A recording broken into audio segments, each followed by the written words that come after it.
Today, I'm going to talk about an important organization in the field of law enforcement, the International Association of Chiefs of Police, commonly known as the IACP. The International Association of Chiefs of Police, professional organization for law enforcement leaders. Founded in 1893, it was founded by a group of police chiefs from various cities in the United States. It also includes members such as Chief of Police, superintendents, and other senior law enforcement officials from various countries around the world. Kagaya nga ng sinabi ko na buo ang IACP sa United States, kaya mas matagal na tong na-imply at matagal na parte ng sistema ang IACP sa kanila. Hindi kagaya sa Pilipinas na mas bago ang IACP, hindi rin naman mismo sa atin nagsimula ang kagaya ng sa United States. Ang IACP sa United States ay may malaking impact pagdating sa law enforcement practices, maging sa impluwensya sa polisiya sa lokal o national levels. Ang IACP naman sa Philippine Police ay patuloy ang pag-usbong ng impluwensya pero patuloy pa rin na nagde-develop ang role at impact nito sa Philippine law enforcement community. In conclusion, while the International Association of Chiefs of Police plays a crucial role in both United States and the Philippines, its influence and activities are shaped by unique law enforcement structures and challenges of country. In the United States, the IACP deeply integrated and high influential across the centralized system. In the Philippines, the IACP's presence is more focused on supporting the centralized PNP, with an emphasis on adapting international best practices to local needs. Understanding this difference help us appreciate the diverse ways in the IACP contributes to improving the law enforcement globally.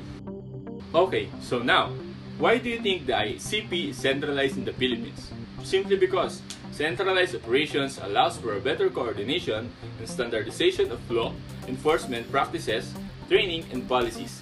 This ensures that police force across the country adhere to consistent standards and protocols, while in the United States follow the centralized system, because it has a federal system of government where power is divided between the national and state government.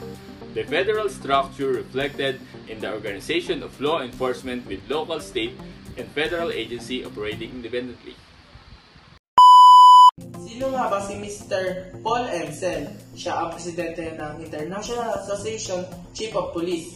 42 taong veterano na nagpapatupad ng batas at siya ang hepe ng pulisyan sa Montclair State University Police Department. Isang posisyong hawak niya mula noong siya ay na-appointment noong Abril 2001. Siya ang namumuno bilang Executive Director noong Marso 1 sa International Association of Campus Law Enforcement Administrator. Asosyasyong nakatuon sa kahusayan, kaligtasan ng publiko at campus na nagpapatupad ng batas. Siya ang presidente noong 2018 to 2019 ng International Association Chief of Police, ang pinakamalaking samahan ng mga pinuno ng pulisya sa mundo na naglilingkod sa higit 31,000 miyembro sa 165 na bansa. Sa kanyang pananungkulan sa lupon ng International Association Chief of Police, nagsisilbi siyang tagapangulo ng pangasiwa ng IACP at National Security Police Council na kinabibilangan ng Homeland Security Committee, Terrorism Committee, Intelligence Coordinating Panel. Ang pinaparating nito ay ang kaligtasan ng mamamayan at ang pag-iwas sa pag-atake ng mga terorismo. Sino nga ba si Mr. Vincent Talucci?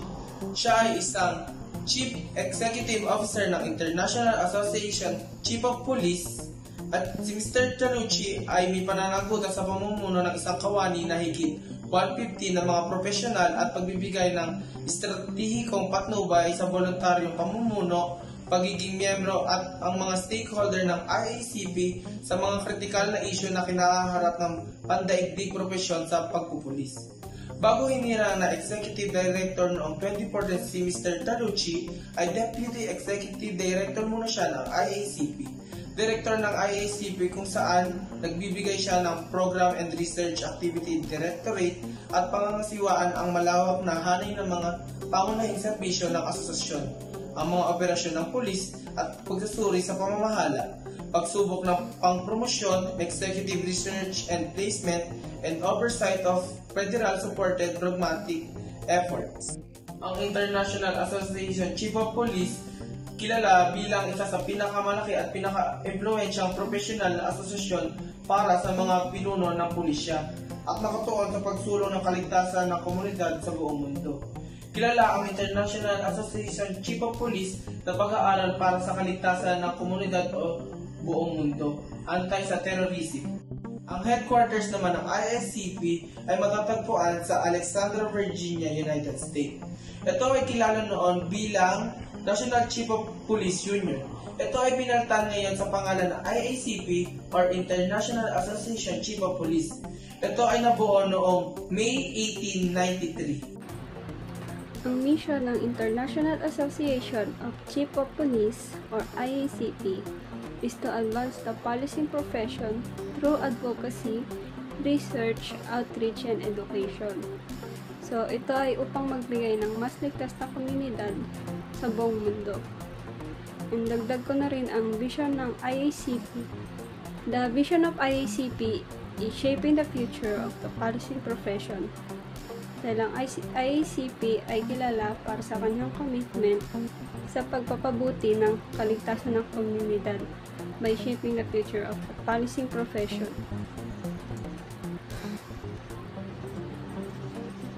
Through timely research, programming, and unparalleled training, communities and IACP ay naghahanda contemporary and emerging police leaders and the agencies and communities they serve upang magtagumpay in addressing the most pressing issues, threats, and challenges of the day.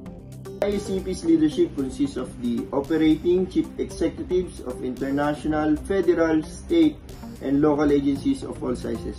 Sa madaling sabi po, yung IACP's leadership, or also known as International Association of Chief of Police, dito po nagsama-sama yung mga chief executive ng international, federal, state, and local agencies.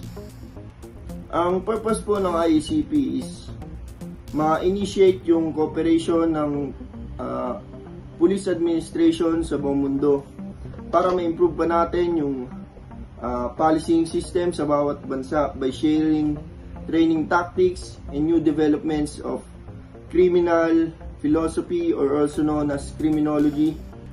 And ang aim po ng IACP is to find better ways to train new recruits sa mundo ng pagpupulis.